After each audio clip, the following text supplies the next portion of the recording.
नमस्कार दोस्तों, युवा शॉर्ट हैंड में आप सभी का स्वागत है। डिक्टेशन 5 सेकंड बाद स्टार्ट होगी।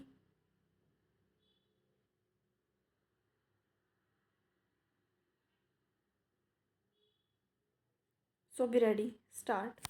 उपाध्यक्ष महोदय, प्रदेशों के खाद्य मंत्रियों के 2 दिन के सम्मेलन के बाद केंद्रीय खाद्य मंत्री ने बताया कि अगले अप्रैल में गेहूं और धान का थोक व्यापार सरकार अपने हाथ में ले लेगी। यह खुशी की बात है कि सब प्रदेशों के मंत्री इस पर सहमत हो गए हैं। अन्न का जो संकट आज देश के सामने है, यह किसी से छुपा नहीं है। हालांकि पिछले वर्षों के भयंकर अकाल के समय भी सरकार ने ऐसा करने की बात नहीं सोची, लेकिन अब आयात निर्यात, चीनी, कपड़ा, कोयला, लोहा, अनाज आदि सब के व्यापार पर सरकार अपना कब्जा करना चाहती है। मुझे ऐसा लगता है कि इस सरकारीकरण को ही समाजवाद का पर्याय समझा जा रहा है, जो गलत है। पहला, दूसरी बात यह है कि वित्त मंत्रालय पहले 50 लाख टन से अधिक के भंडार बनाने के पक्ष में नहीं था, लेकिन वह इतनी जल्दी 2 करोड़ टन अनाज की खरीद फरोख्त में 20 अरब रुपए फंसाने को कैसे तैयार हो गया, और इसके पीछे क्या आर्थिक तर्क है, यह बात आसानी से समझ में आने वाली नहीं। अभी हाल तक सिर्फ 6 प्रदेश ही इस क्षेत्र में कदम बढ़ाने को तैयार थे, लेकिन अब सब प्रदेशों ने किस आधार पर इस फैसले का स्वागत किया, इसके कारण भी स्पष्ट नहीं। पहला, सरकारीकरण या राष्ट्रीयकरण का सर्वत्र विरोध नहीं किया जा सकता, लेकिन कुछ क्षेत्र ऐसे हैं जिनकी देखभाल का दायित्व जनता पर ही छोड़ा जाना चाहिए। अनाज का क्षेत्र ऐसा ही है।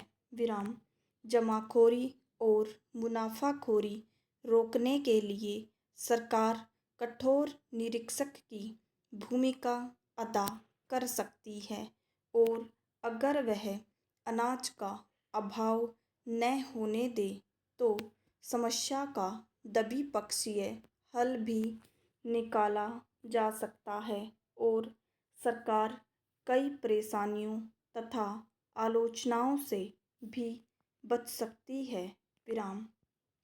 लेकिन अब जो कदम उठाया गया है, उसे सही मानकर उसको कार्यान्वित किया जाए।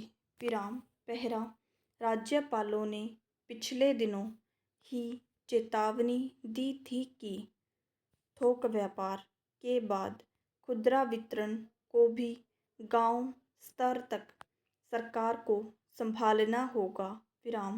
फिलहाल वितरण के लिए सिर्फ 1,58,000 दुकानें हैं, जो अधिकांश शहरी क्षेत्रों में हैं। सरकार को अब 6 लाख गांवों की अन्य आवश्यकता को देखना होगा। इसके फलस्वरूप या तो स्थिति सरकार के काबू के बाहर होगी, या फिर सरकार का काम इस प्रकार से बढ़ जाएगा कि उसे संभाल सकना असंभव होगा।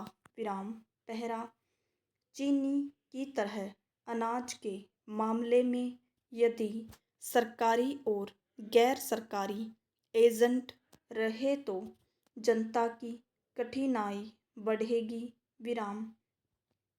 पिछले दिनों मध्य प्रदेश विधानसभा में अनाज की सरकारी दुकानों की जो तस्वीर पेश की गई वह देश के गांव-गांव की ऐसी कहानी बनेगी जो आग में घी का काम करेगी। विराम। गल्ले के थोक व्यापार उपभोक्ता और ज़्यादा चोर बाजारियों के चंगुल में फंस जाएगा। विराम। गल्ले के थोक व्यापार के सरकारीकरण का गांव के भूमिहीन मजदूरों और सूखा पड़ने पर आम ग्रामीणों पर काफ़ी असर पड़ने वाला है, क्योंकि इस दिशा में सरकार की मशीनरी इतनी सक्षम नहीं कि अन्न को ठीक समय पर पहुंचा सके। विराम। अन्न सरकार पहुंचा नहीं सकेगी और गांव के बड़े किसान और छोटे गल्ला व्यापारी अनाज को मनमाने भाव पर बेचना आरंभ कर देंगे, जिससे जनता की कठिनाई कम होने के स्थान पर और बढ़ जाएगी। विराम। दूसरे परिवहन और भंडारण की कमी के कारण हालत और बिगड़ेगी। विराम। सरकारी अधिकारी इस स्थिति को समझने में असमर्थ हैं, क्योंकि वे समझते हैं कि जिस तरह उन्होंने कोयला, लोहा आदि के मामले में किया है, उसी तरह गेहूं और चावल के मामले में भी कर सकेंगे। विराम। पहरा। लोकसभा में पिछले दिनों बताया गया था कि 1969-71 के बीच सरकारी खाद्य निगम को 17.23 करोड़ रुपया का घाटा हुआ। विराम। घाटा का मुख्य कारण ढुलाई और भंडारण के दौरान हुई अनाज की बर्बादी बताई गई। विराम। इतना घाटा होना ठीक नहीं। विराम।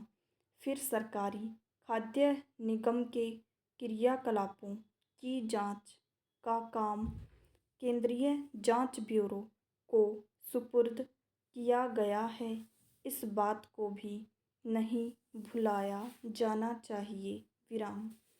इस पृष्ठभूमि में बेहतर यही होगा कि सरकार इस संबंध में किसी के दबाव में न आकर वस्तुवादी दृष्टिकोण अपनाए। विराम।